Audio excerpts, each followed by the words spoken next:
La primera etapa de la conquista y colonización americana, la antillana, fue en rigor sumamente breve. Desde 1943, año siguiente del descubrimiento, hasta la muerte de la Quimera Áurea, en la que las grandes expediciones hacia tierra firme dejaron las islas semidesiertas. Lo ocurrido en aquellas décadas puede resumirse así: encuentros militares, aunque muy pocos, lucha desigual entre aborígenes y conquistadores, imposición de un nuevo orden de cosas, desfavorable a los vencidos, naturalmente, lengua y cultura indígenas postergadas, empobrecimiento demográfico nativo, imposición del régimen sociocultural español, intenso mestizaje. Todos esos hechos solo podían conducir a un resultado: índices cada vez más crecientes de mortandad de las lenguas indígenas e imposición del castellano, previo estadio intermedio muy breve de bilingüismo. Según Fray Bartolomé de las Casas, hacia 1540 la extinción de las lenguas antillanas era un hecho consumado, y desde 10 años antes no era necesario aprenderlas, dice, porque los indios sobrevivientes hablaban español. Con esta frase casi lapidaria se brindaba un testimonio a favor de la mortandad de las lenguas indígenas antillanas en una época muy temprana. Es verdad que tal afirmación ha dado lugar a controversias, pues la misma parece haber estado basada en la conocida exageración del sevillano más que en datos procedentes de la realidad objetiva. Es muy posible para esas fechas, 1540, salvo en los pueblos de indios, imperara una situación de bilingüismo entre los aborígenes, con predominio del español en la comunicación pública y la lengua indígena circunscrita a lo doméstico. Los datos sobre las lenguas que hablaban estos indios son extremadamente pobres. Desde luego, el tipo de contacto lingüístico que habían tenido con los españoles no había sido muy favorable a la conservación de ninguna lengua indígena. Hay constancia documental, empezando por el mismo Las Casas en su época de encomendero, de que los colonos no se preocupaban por fomentar ni las conversiones ni el bilingüismo. Estos, los encomenderos, incluido Fray Bartolomé, no se molestaron nunca en aprender ninguna lengua de los indios. Los procesos de castellanización que hubieran podido producirse en las encomiendas habrían sido en extremos rudimentarios. La predicación estaba por aquel entonces completamente desorganizada. A principios del siglo XVII había poquísimos indios monolingües en su lengua materna, solo los agrupados en pueblos, entre los otros, que habría muy diferentes grados de competencia lingüística en castellano. La muerte de esas lenguas no se hizo esperar demasiado. Tras las primeras décadas antillanas, la conquista se extiende a tierra firme. Si antes había sido la española la cuna de las expediciones, a Puerto Rico, a Jamaica, a Darién, a Cuba, a Trinidad y a las costas de Venezuela y Colombia, ahora serían La Habana, Darién y México las que impulsarían las próximas conquistas. En 1519, Arias Dávila establece la ciudad de Panamá. En 1521, el ejército de Hernán Cortés, un ejército de 400 hombres solamente, llega triunfal a la capital azteca. En 1532 se conquista el Perú. Al año siguiente, Pedro de Heredia funda Cartagena de Indias y en 1534, Pedro de Alvarado, Santiago de los Caballeros de Guatemala. Entre 1530 y 1550 nacen las primeras ciudades españolas en Ecuador, Perú y Bolivia. Por esas mismas fechas dan comienzo en firme las conquistas de Venezuela y de Colombia. Tras este periodo inicial de descubrimiento y colonización, realizado a lo largo de la primera mitad del siglo XVI, comienza la etapa tardía que se prolonga hasta bien entrado el XVII. Desde el Alto Perú, actual Bolivia, desde Chile, pero sobre todo desde Asunción, salen expediciones hacia el sur. En 1573 queda establecida Santa Fe. En 1580 tiene lugar la segunda fundación de Buenos Aires y en 1587 la de la ciudad de Corrientes, todas ellas en los territorios actuales de la Argentina. pero no es hasta tiempos de Felipe III, ya en la siguiente centuria, cuando la corona ordena la colonización jesuítica de Paraguay y Uruguay.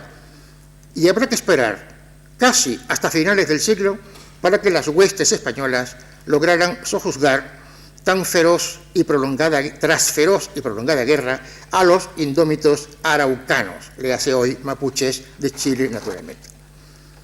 En algo más de 2 siglos, la corona de Castilla había visto crecer sus dominios desbordadamente. 4.000 kilómetros cuadrados en 1492, 50.000 entre 1493 y 1500, 250.000 kilómetros cuadrados de 1502 a 1515, 2 millones de kilómetros cuadrados entre 1520 y 1540 y otros 500.000 del 40 al 1600. Todo ello gracias a un grupo no muy numeroso de hombres, sí, valientes y arrojados. En muchos de estos sitios había comenzado también la colonización, la difícil empresa de ganar la paz. Comenzaban los tiempos en que en el imperio no se ponía el sol. A pesar de que las lenguas aborígenes que encontraron los conquistadores españoles a su paso eran de una variedad extraordinaria, tan solo unas pocas podían considerarse verdaderamente mayoritarias. El náhuatl tenía su asiento principal en la zona central mexicana. Su influjo se extendía también hacia el sur, a lo largo de la costa pacífica de la América Central, hasta el territorio actual de Costa Rica, aunque con mayor debilidad a medida que se apartaba de su núcleo. En cuanto al norte, a los territorios situados hoy en Norteamérica, Nuevo México y Arizona, puede decirse que su influjo era sumamente reducido, si es que alguno tenía, y eso se debía a las inmigraciones aztecas. Otra lengua de importancia fue el maya. Se hablaba en todo Yucatán y hacia el sur, hasta lo que hoy es El Salvador y Honduras. En las tierras continentales del sur, la lengua de mayor relieve fue el quechua. Originalmente estaba afincada en los territorios peruanos de la actualidad, pero se extendió después por todo Ecuador y el sur de Colombia, al norte y por el sur hasta Bolivia y el norte argentino. La familia chibcha señoreaba la actual Colombia y Panamá, y se prolongaba, aunque muy débilmente, hasta Costa Rica. El aymara convivía con el quechua en tierras peruanas y bolivianas, y además se adentraba en el norte de Chile. El guaraní se asentaba en el actual Paraguay y en sus zonas fronterizas con Bolivia y Argentina. Por último, el mapuche se hablaba a lo largo de todo lo que hoy es Chile. Es evidente que además del cúmulo de razones político-administrativas que así lo aconsejaban, la atomización lingüística del territorio americano también favorecía la implantación del castellano. Es verdad que en aquellos sitios en los que los pequeños núcleos de colonizadores españoles convivían con poblaciones indígenas numerosas y de gran densidad política, social y cultural, la situación era muy compleja. Ejemplo de ello eran la meseta de México, parte de la América Central, los actuales Perú, Ecuador y Bolivia, las tierras paraguayas y las misiones jesuíticas del Río de la Plata. Los problemas urgentes de comunicación entre conquistadores y conquistados requirieron entonces de soluciones inmediatas. De aquí surgieron los primeros intentos, los tomar indígenas y traerlos a España para que aprendiesen el romance castellano. Fue el mismo almirante el que dio inicio a esta estrategia.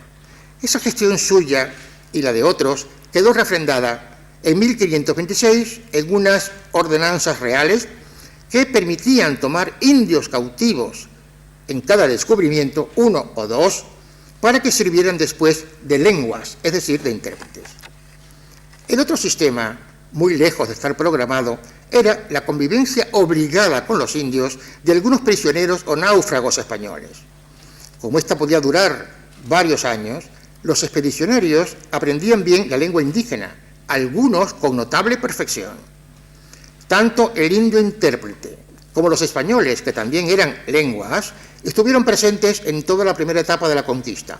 Ejemplo singular y de sobrada importancia fue el de la Malinche en México. Pero tan temprano como en 1503 comenzó el acoso oficial a las lenguas indígenas sin grandes preocupaciones por conservar, si no todas, al menos las más importantes. Una instrucción real ordenaba que se agrupara a los indios en pueblos para ser doctrinados como personas libres que son, y no como siervos. Para llevar a cabo esta visión, debía construirse una iglesia en cada uno de esos pueblos y designarse un capellán que instruyese a los niños, enseñándoles a leer y a escribir y las diversas oraciones. En esta misma dirección iban las instrucciones de los padres jerónimos, que en 1516 especificaban que a los hijos de los caciques y gentes principales había que enseñarles romance castellano, y además que se trabaje con ellos mismos, con los caciques mismos, cuando fuera posible, de manera que hablen castellano. Los documentos de esta naturaleza se repiten durante todo el periodo insistentemente. Razones de índole positiva y negativa motivaron la política castellanizadora. De una parte, la necesidad de manejar una lengua común en los territorios de la corona, tanto para el gobierno como para la evangelización, y por otra, el peligro de que se fortaleciera y se expandieran las lenguas indígenas llamadas mayores. Varias insurrecciones de indios, algunas de mucha importancia, como la de Jalisco de 1541, se habían producido porque los indígenas podían comunicarse entre sí a través del náhuatl. La fragmentación lingüística de Oaxaca, que aún subsiste en buena medida, era la mejor de las razones para perseguir la uniformación idiomática a base de la lengua oficial de los conquistadores. Era la misma causa que impedía que los religiosos se empeñaran en aprender las lenguas locales. El argumento de la multiplicidad lingüística es puesto de manifiesto por la corona al notificar al virrey y a los oidores de la audiencia de la Ciudad de México que el doctor Muó, maestrescuela, en nombre de la Iglesia Catedral de la ciudad de Antequera del Valle de Oaxaca, informara de que hay muchas y diversas lenguas de indios, a cuya causa no se puede proveer de ministros de la doctrina evangélica, de lo que resulta un gran daño y peligro para la salvación de los indios naturales. Y aunque diversas veces se había intentado, por muchos medios, que algunos clérigos aprendiesen las dichas lenguas, no se había podido hacer, por ser pueblos pequeños que no pueden sustentar al sacerdote. Y acontecía haber en un pueblo 2 o 3 lenguas diferentes. Cita. Las recomendaciones de la Iglesia, en un informe que firman el obispo, el deán y el cabildo de la Catedral de Antequera, no coinciden con el deseo real en este momento, ya que sugieren que se enseñe mexicano, mexica, como también solía llamarse al náhuatl, que se podrá aprender con gran facilidad por ser lengua general, para evangelizar en ella a los naturales, o en otra lengua indígena más cercana a la suya, aunque bien es cierto que dejan la decisión en manos del monarca. En ese sentido, Fray Rodríguez de la Cruz escribía a Carlos V: a mí paréceme que vuestra majestad debe mandar que todos deprendan la lengua mexicana, porque ya no hay pueblos que no haya muchos indios, donde haya muchos indios que no la sepan y la deprendan sin ningún trabajo, sino de uso, y muy muchos se confiesan en ellas, y hay frailes muy grandes lenguas en ella. No faltaban voces que argumentan que a los indios les era imposible aprender español, y otras no menos pintorescas que creían que la ignorancia del castellano venía a salvarlos de una serie de graves peligros. En varias ocasiones el rey dio respuestas ambiguas, dejando en manos de la autoridad religiosa que vean lo susodicho y provean lo que parezca más conveniente en la reducción de las lenguas de indios. En México la lengua general fue el náhuatl, en el sur el quechua, para grandes zonas continentales. En Colombia la familia chibcha, el guaraní para Paraguay. La difusión del náhuatl como lengua general obtuvo tanto éxito que los frailes consiguieron que se hablara desde Zacatecas hasta Centroamérica, es decir, una extensión muy superior a la que esta lengua había logrado durante la época más esplendorosa del Imperio Azteca. Lo mismo, o quizás más, puede decirse del quechua, que también alcanzó su momento máximo de expansión durante el período colonial gracias a los frailes a costa de la Aymara. Toda la segunda parte del siglo es testigo de esta dicotomía. La Iglesia, preocupada por la evangelización, inclinándose en favor de las lenguas indígenas mayores, el poder civil con preocupaciones más terrenales, pero comprometido con la catequesis, votaba por el español. Lo que proponen estos documentos marca de alguna manera la política regia con respecto a la lengua.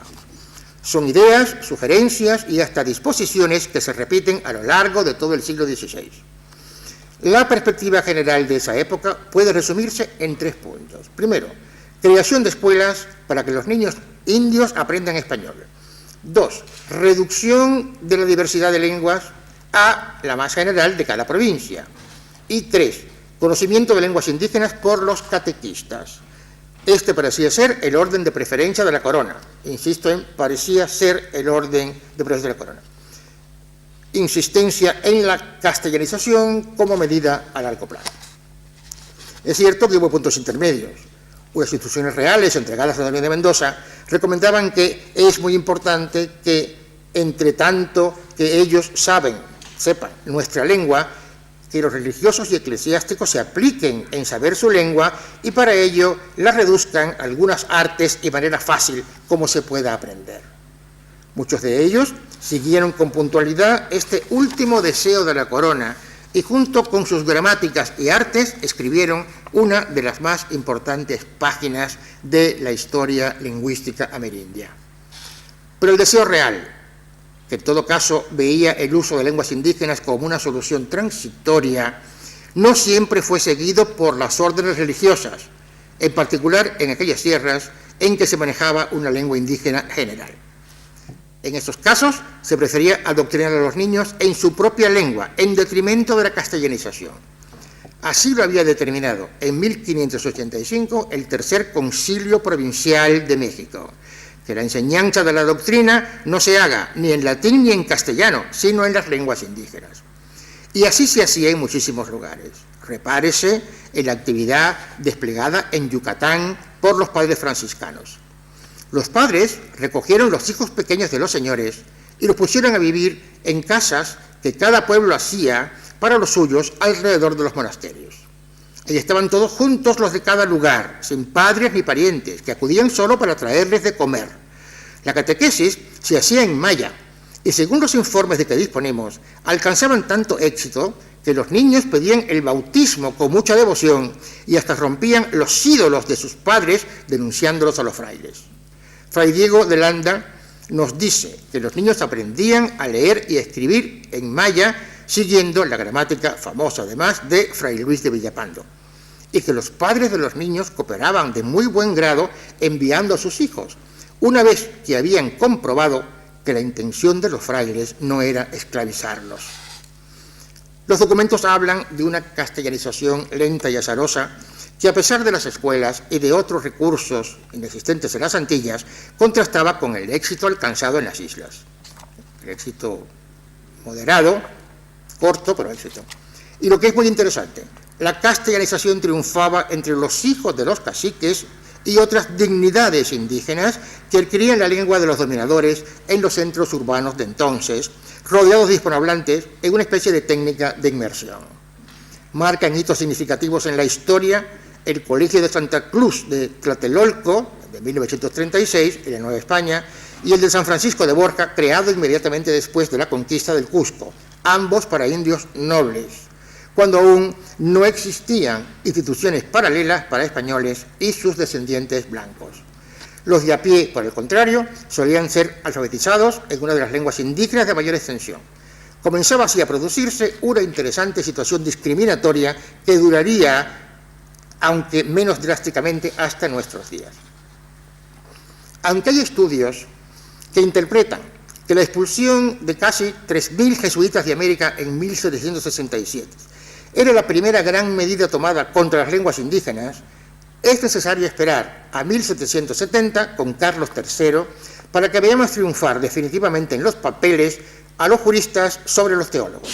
La célebre cédula de Aranjuez de este monarca ordena, cito, de una vez se llegue a conseguir el que se extingan los diferentes idiomas de que se usa en los mismos dominios americanos y solo se hable el castellano, Era la conclusión obligada tras una serie de informes enviados al monarca, el del Marqués de la Croix, el de Fabián de Fuero y el de Álvarez de Abreu, aunque ninguno tan contundente como el del cardenal Lorenzana. Esto es una constante verdad. El mantener el idioma de los indios es capricho de hombres cuya fortuna y ciencia se reduce a hablar aquella lengua que aparta a los indios de la conversación con los españoles.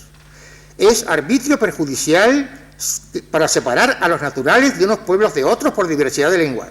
Y últimamente es mantener en el pecho un fomento de discordia para que se miren con aversión entre sí los vasallos del mismo soberano. Pero estos ideales no podían prosperar ya, bien porque no había medios para llevar la orden a buen puerto, bien porque las lenguas indígenas mayores estaban considerablemente asentadas. Cuando estaba a punto de agotarse el siglo XVIII, en Hispanoamérica solo había 3 millones de hispanohablantes, 1 por cada 3 vecinos. Es decir, que tras casi 3 siglos de colonización, la castellanización había dado frutos muy raquíticos, exiguos, si reparamos que en esta cifra se incluye también a españoles y a criollos. Ya se sabe que la causa de todo esto hay que buscarla en la legislación lingüística del periodo colonial, fuertemente influida por la misión evangélica que defendía la conservación, amparada insistentemente por el pontificado, la conservación, incluso la extensión de las grandes lenguas indígenas. Cuando se intenta cambiar este estado de cosas, ya es demasiado tarde, por fortuna. Los dominios españoles de América constituyen el único ejemplo que se conoce, eso es cierto, en el que las lenguas dominadas, por lo menos el náhuatl y el quechua, salgan fortalecidas en su extensión geográfica al finalizar el periodo de dominación. En el momento en que los territorios americanos cambiaron de estatuto político, aquellas repúblicas independientes estaban constituidas por una población marginal, un promedio de 190 individuos de casi 300 que desconocía completamente la lengua que entonces pasó a ser nacional, el castellano, y una capa demográfica, los restantes 110, compuesta en su mayoría por criollos blancos, mestizos e indios, de los cuales los primeros, escasísimos, ¿verdad?, en número, tenían en sus manos las riendas absolutas del poder. Había, por lo tanto, muchísimos ciudadanos del Perú que no sabían que eran peruanos, y así a través de todo el continente. No son suposiciones ni cálculos aventurados. En 1837, José María Blanco informa de que la ciudad de Cusco está poblada por 40.000 almas de toda clase y condición, de las cuales las 2/3 partes solo hablan el idioma llamado quechua. El resto, incluida la nobleza, se expresaba en los 2 idiomas, castellano y quechua. Los países de Hispanoamérica que contaban y cuentan con importantes núcleos de población indígena monolingüe, se vieron forzados desde el principio a promover la castellanización general. Se trataba de fomentar el bilingüismo español-lengua indígena, pero no faltaron los casos en los que la letra oficial recomendaba que se procurase por los medios más análogos, prudentes y eficaces extinguir el idioma de los indígenas, como se lee en las disposiciones. Sorpréndanse ustedes, no es una decisión española, del Congreso Constituyente del Estado de Guatemala, en 1823. Las clases medias ilustradas que regían los destinos de las jóvenes naciones se empeñaron en lo que llamaron, cito, el perfeccionamiento de la civilización, para lo cual consideraban esencial la educación de las gentes en un idioma oficial y nacional único, que no era otro que el de la antigua metrópolis. De acuerdo a estos criterios, todos estos países se han movido y se mueven en el mismo escenario general, no importan las diferencias, que son muchas, que puedan existir entre ellos. México y Perú, por ejemplo, están unidos en esta misión, aunque hoy en la antigua Nueva España apenas pasen del 1.000.000 los indios monolingües en una lengua nativa, mientras que en el país del antiguo incanato estos sumen más del 10% de la población total. pero las grandes cruzadas castellanizadoras que quedaron en manos de los regímenes republicanos fueron escasas e inoperantes a lo largo del siglo XIX. Los impulsos decisivos pertenecen al siglo XX. En México, por ejemplo, los indios puros alcanzan la cifra aproximada de 5 millones y pertenecen a unos 53 grupos étnicos diferentes. Es verdad que existe en casi todos los casos, con excepción del náhuatl, lengua protegida por la política lingüística colonial, no se olvide, un número reducido de hablantes, que entre ellas hay muchas y muy significativas diferencias que las hacen mutuamente incomprensibles, y que sus hablantes se encuentran en lugares apartados, con zonas de acción realmente reducidas. Los hablantes del pueblo de San Baltasar Chichicapán, por ejemplo, que cuenta con una población de 2.318 habitantes, solo pueden entenderse sin grandes dificultades con los de San Pablo Huila, un pequeño poblado cercano, pero no, en absoluto no, con los de San Miguel Tiquiapa, que se encuentra tan solo a 10 kilómetros. En Perú, la situación es más drástica, no en cuanto a la proliferación de lenguas diversas, sino con respecto al número de sus hablantes. El 14% de su población, unos 12 millones, habla alguna de las 6 variedades de quechua existentes, algunas de ellas mutuamente ininteligibles y la hablan como lengua materna. Unos 200.000 hablan aymara y unos 100.000 algunas de las múltiples lenguas que existen en las estepas orientales de los Andes y en las selvas de las cercanías del Amazonas. En general, el 20% de la población de más de 5 años es bilingüe en quechua y en español, pero aquí se siente mucho el peso de la geografía.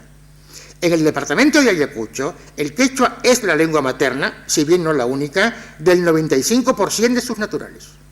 Para 1940, casi una tercera parte de la población total del país era monolingüe en alguna lengua indígena. En 1972, la cifra se había reducido al 11%. En Bolivia, para poner un último ejemplo, el 40% de la población habla castellano como lengua materna, el 35% quechua y otro 25% aymara. El bilingüismo a favor del español está adquiriendo cotas significativas gracias a la escuela y a un conjunto de factores sociales, como la reforma agraria de 1953, que puso en contacto directo a grupos diversos, criollos por una parte y nativos rurales por otra. El avance del castellano en todos los frentes indígenas era evidente, aún en los casos en que la protección oficial parecía estar de parte de la lengua indígena, como en el Perú de la segunda mitad de la década de los 70. Muchas, sin duda, han sido las causas de este avance, un avance reciente. El prestigio avasallador de la lengua oficial, el castellano, el aliciente económico, social, cultural que su incorporación representa en el mundo de hoy, las campañas nacionales de castellanización que persiguen incorporar a los monolingües de lenguas indígenas a la vida colectiva de los países a través de la adquisición del español, la fragmentación dialectal de las lenguas de gran extensión como el quechua, la reducida extensión geográfica en otros casos y el escaso número de hablantes de otras y la actitud general de pesimismo hacia el porvenir de las lenguas indígenas que hace que muchos padres bilingües en México, en Ecuador y en Perú se nieguen a que sus hijos aprendan la lengua de sus antepasados. Los avances del castellano, aún sin proponérselo, esos avances, sin haberlo propuesto, han traído como consecuencia el abandono de algunas lenguas indígenas e incluso su muerte. Tómese a manera de ejemplo lo sucedido en Honduras, que comparte la misma historia lingüística colonial que casi todo el continente. Se trata de un pequeño país pluriétnico, pluricultural y plurilingüístico, subido también al carro de la castellanización. Un nuevo reglamento de educación primaria, aprobado en diciembre de 1967, decía: las escuelas de las comunidades indígenas orientarán su actividad en el sentido de lograr la plena incorporación de sus habitantes a la cultura nacional. Para tal fin, se hará énfasis especial en los siguientes aspectos. A. Aprendizaje correcto del idioma nacional. B. Comprensión de nuestras costumbres, formas de vida, etc. El resto de las actividades señaladas persigue objetivos muy prácticos de trabajo, higiene y alimentación. Las lenguas indígenas quedaban en el más absoluto silencio. Los estudiosos de la política lingüística de Tegucigalpa, desde la época colonial hasta nuestros días, indican que tal situación no es excepcional a partir del siglo XVIII, cuando ya no había españoles a quien culpar. Es más, el nuevo acuerdo presidencial de 1994, que reconoce al fin el carácter plurilingüístico de esa sociedad, propone una educación bilingüe e intercultural para todas las etnias. Pero, aparte de que todavía este acuerdo está en proceso de elaboración, 1994 y 2008 en el año en el que estamos, las medidas llegan, si llegan, cuando ya dos importantes lenguas indígenas, el lenca y el maya chortí, son auténticos cadáveres, y otras están en tal estado de abandono que sin duda serán de las primeras en desaparecer en esos acelerados procesos de mortandad lingüística que amenazan con borrar de la faz del planeta a casi el 90% de las lenguas actuales en tan solo una veintena de años. No se piense, sin embargo, que la castellanización se ha ido levantando siempre sobre restos de las lenguas aborígenes. Regiones y hasta países hay que ejemplifican lo contrario. No parece que, en general, los gobiernos hayan propuesto expresamente deshacerse de esa riqueza cultural porque la viesen como estorbos o pensara como que su conservación era un objeto extravagante para los tiempos que corren. La realidad es que en la mayoría de las ocasiones ha sido el factor económico el responsable de que no se haya podido dedicar esfuerzo de ningún tipo a su supervivencia. ¿Cómo podría el gobierno mexicano, de cuya vocación indigenista no debería dudarse, atender a las varias lenguas, con muchos y diversos dialectos cada una de ellas, que se hablan en un solo estado, el de Oaxaca, cuando algunas no cuentan con más de 200 hablantes?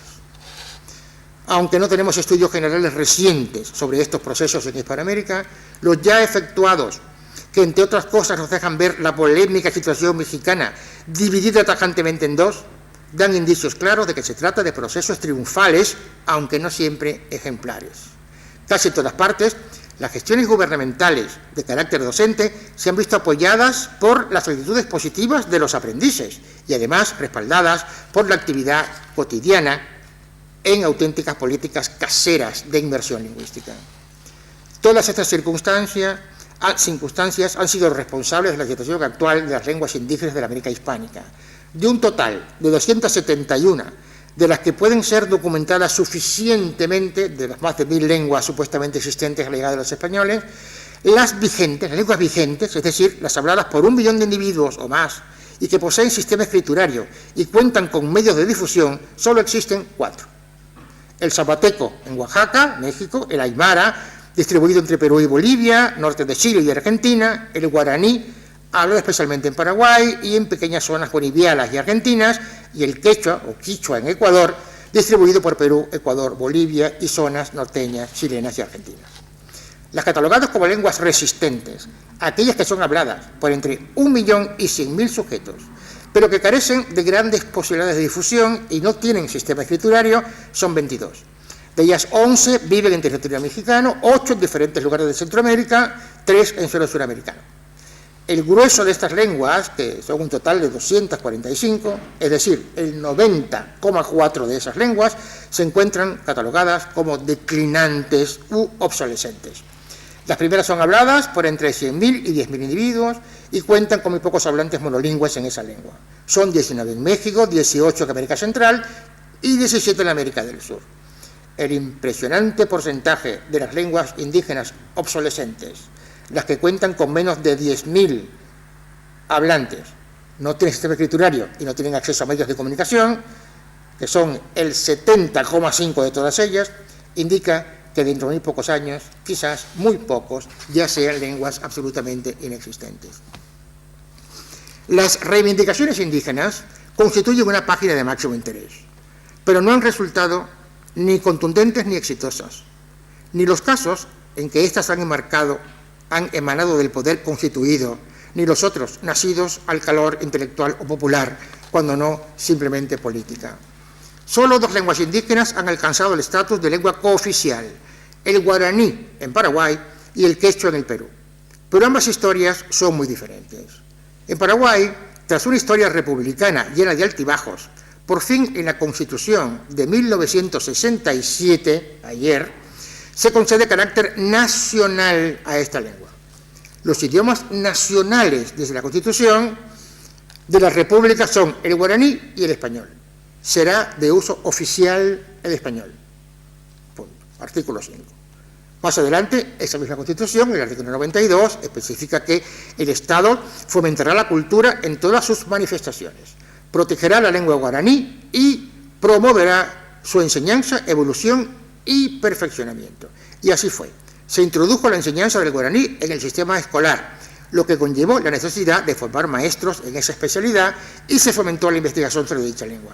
Varios años después, en 1992, casualmente cuando se celebraba el 5º centenario del descubrimiento de América, la nueva Constitución Nacional del Paraguay sancionaba al fin la oficialidad verdadera de la lengua indígena. Artículo 140. El Paraguay es un país plurilingüe, pluricultural y bilingüe. Son idiomas oficiales el castellano y el guaraní. La ley establecerá las modalidades de uso, de utilización de uno u otro. Las lenguas indígenas, así como las otras minoritarias, forman parte del patrimonio cultural de la nación. Hoy la enseñanza del guaraní es sistemática en las escuelas del país, a pesar de que las actitudes hacia esta lengua emanada de las élites sociales no siempre parecen patrocinarla. En el Perú, por el contrario, el decreto ley que daba carácter de oficialidad al quechua, decreto fechado en 1975 e impulsado por el gobierno militar y autoritario de entonces, duerme un profundo sueño, prácticamente desde aquella fecha hasta hoy. Los problemas a los que había que dar solución antes de poner en marcha esa decisión precipitada y estúpida, porque no había posibilidades de hacerlo en ese momento, eran de tal magnitud que fue imposible lograr que ese deseo, ese hermoso deseo, pasara a ser realidad. Se trataba, ya lo hemos visto, de 6 variedades de quechuas, algunas mutuamente ininteligibles, por lo que se hacía imprescindible transitar por uno de estos 2 caminos. O se seleccionaba una de esas variedades, la que fuese más prestigiosa para todos ellos, para convertirla en lengua oficial, o se procedía a crear un quechua artificial que contara con elementos de cada una de ellas, es decir, que se efectuara una normalización lingüística, como en España con el batúa de los vascos.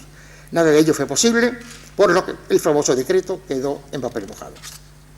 Los otros intentos de reivindicación no han tenido mejor suerte que el caso peruano, aunque estos tuvieran muy diverso y diferente origen.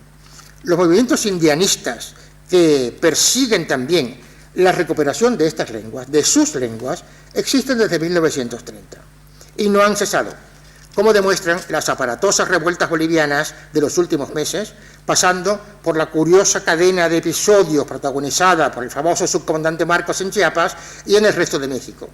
Se cuenta además con movimientos, instituciones y con un rosario de congresos especializados, entre los más cercanos a nuestros días, la reunión internacional paralela organizada en la ciudad argentina de Rosario, en oposición al tercer Congreso Internacional de la Lengua Española, realizado en noviembre de 2004. El Congreso peruano de Ollantaytambo, de 1980, por ejemplo, dejó claro en sus conclusiones sus aspiraciones y sus reclamos. Reafirmamos el indianismo como categoría central de nuestra ideología, dice textualmente, porque su filosofía vitalista propugna la autodeterminación, la autonomía y la autogestión socioeconómica y política de nuestros pueblos, y porque es la única alternativa para el mundo actual en total estado de crisis moral, social y política. Bellas palabras. El movimiento indígena boliviano, Pachacuti, considera que es necesaria una reorganización que entronice el orden existente antes de la conquista española. Los lectores españoles y los de todo el mundo pudieron leer hace muy poco en sus periódicos a grandes titulares que los grupos aymaras bolivianos pedían, entre otras cosas, la supresión del dinero y la vuelta al sistema de trueque.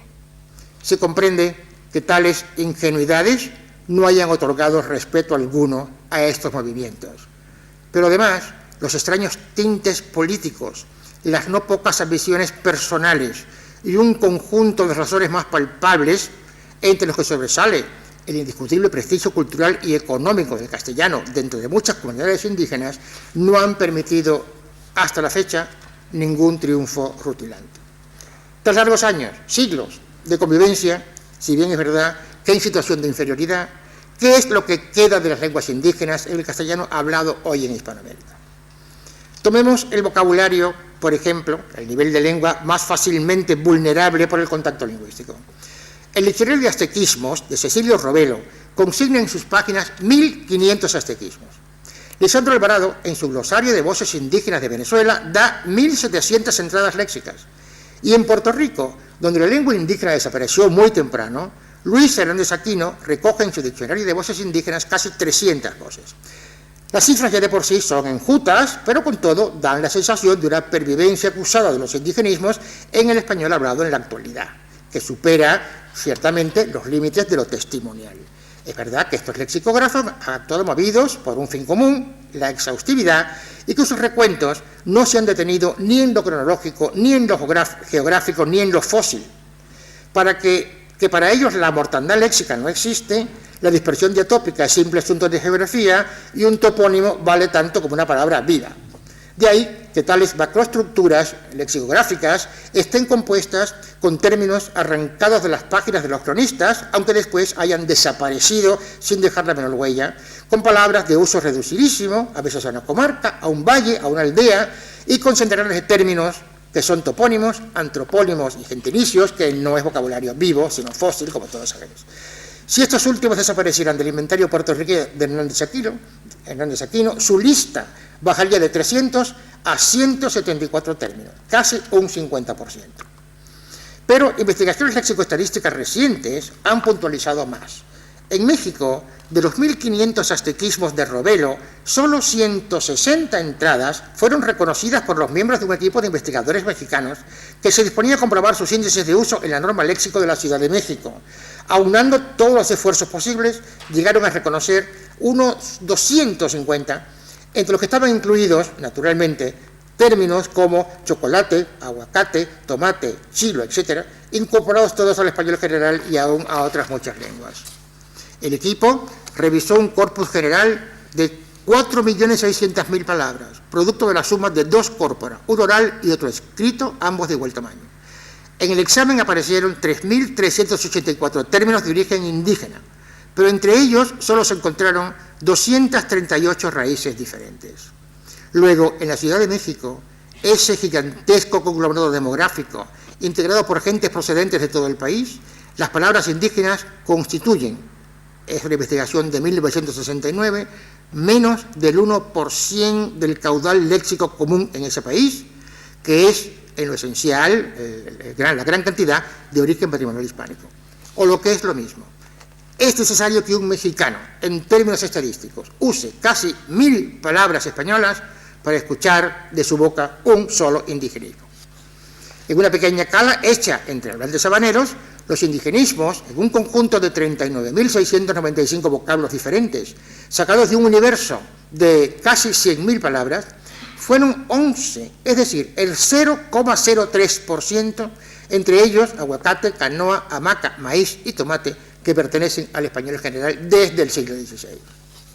Otras investigaciones se han propuesto medir el grado de conocimiento mediante cuestionarios de los indigenismos aparecidos en los diccionarios. Se descubrió que de los 1.700 listados por Alvarado, el venezolano actual apenas conoce 17. En Cuba se comprobó, en 1969, que de las inmensas listas ofrecidas por Esteban Pichardo en 1836, la muestra de estudio pudo reconocer 97. Otra investigación dominicana que manejaba datos léxicos del gran libro de Pedro Enrique Sureña, El español en Santo Domingo, concluye que los hablantes de Santiago de los Caballeros, la segunda ciudad del país, conocen solo 107 de ellos.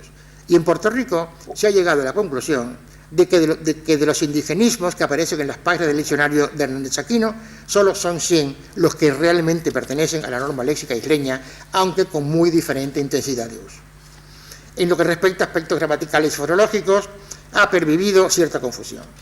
Todos los fenómenos que se han estudiado son, sin duda, el producto de transferencias de gramáticas indígenas al español de sujetos bilingües con limitada competencia en español. Son el producto de lenguas en contacto.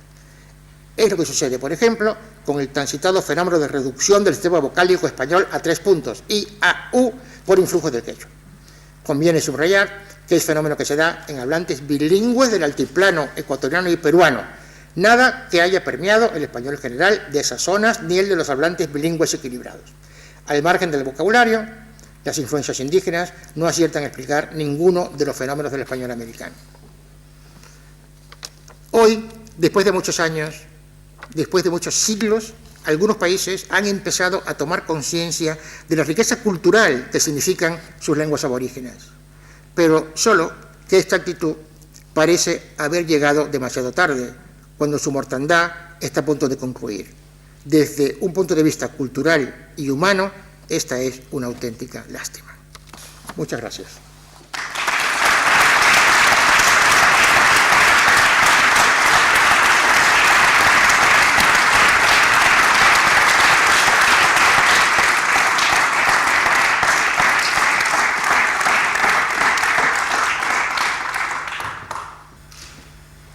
Hem rebut, doncs, el senyor Humberto López Morales com a nou doctor de la nostra universitat.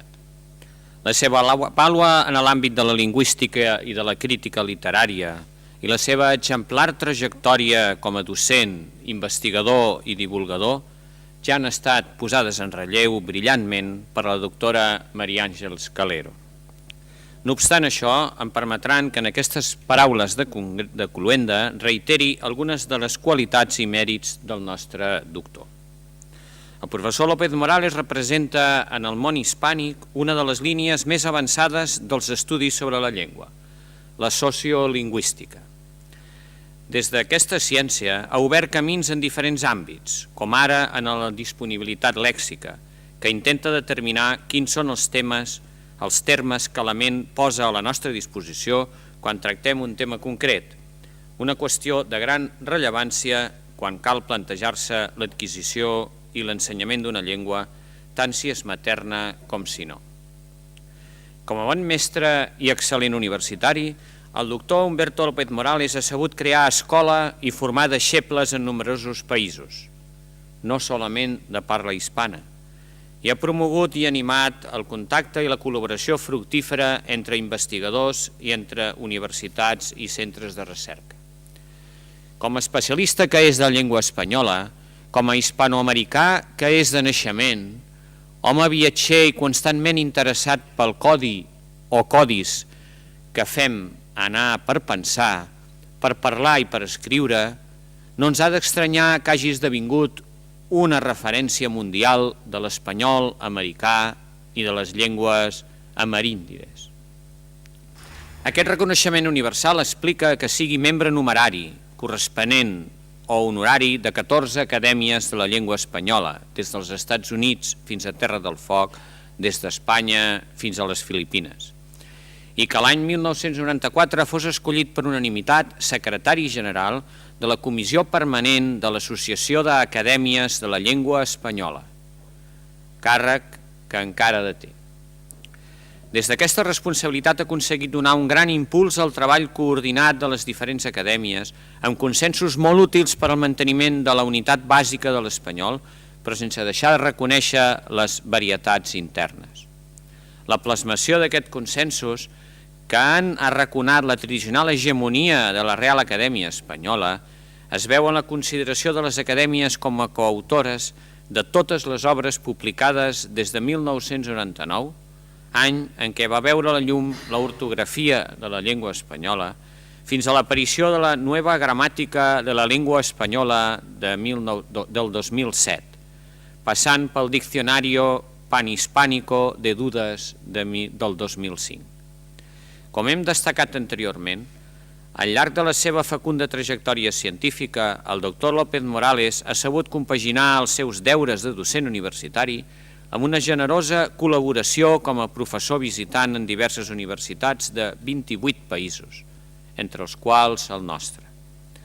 Durant el curs 93-94, el doctor López Morales va ser professor visitant del Departament de Filologia I de Tot Just, restaurada Universitat de Lleida. En aquell any acadèmic va impartir simultàniament sintaxi sociolingüística a l'estudiantat de Filologia Hispànica i el de doctorat. No era la primera vegada que el professor López Morales visitava la nostra ciutat. 10 anys abans havia impartit un seminari de sociolingüística a l'Estudi General de Lleida. Les persones que hi van assistir recorden que van quedar sorpreses pel seu magisteri rigorós, acompanyat d'un punt d'humor i un tracte sempre afable. Des d'aleshores, els contactes del doctor Humberto López amb la nostra universitat han estat constants, sobretot en el camp de la recerca. Era, doncs, de justícia que per iniciativa del professorat de la titulació de Filologia Hispànica, el Departament de Filologia Clàssica Francesa i Hispànica presentés la candidatura d'aquest representant de la ciència lingüística i de la crítica literària a la investidura com a doctor honoris causa, candidatura que vam acollir gustosament i que el Consell de Govern va aprovar per unanimitat. És un orgull, doncs, senyores i senyors, incorporar tan insigne professor al claustre de doctors i doctores de la Universitat de Lleida. La nostra institució continuarà gaudint dels seus coneixements, del seu contagiós entusiasme i de la seva capacitat per sumar esforços i interessos. De la mateixa manera, la Universitat de Lleida tindrà en Humberto López Morales un ambaixador en tots els països de parla hispana. Per aquestes raons, en nom d'aquesta comunitat universitària, rebeu el nostre més sentit agraïment. Muchas gracias, professor Morales.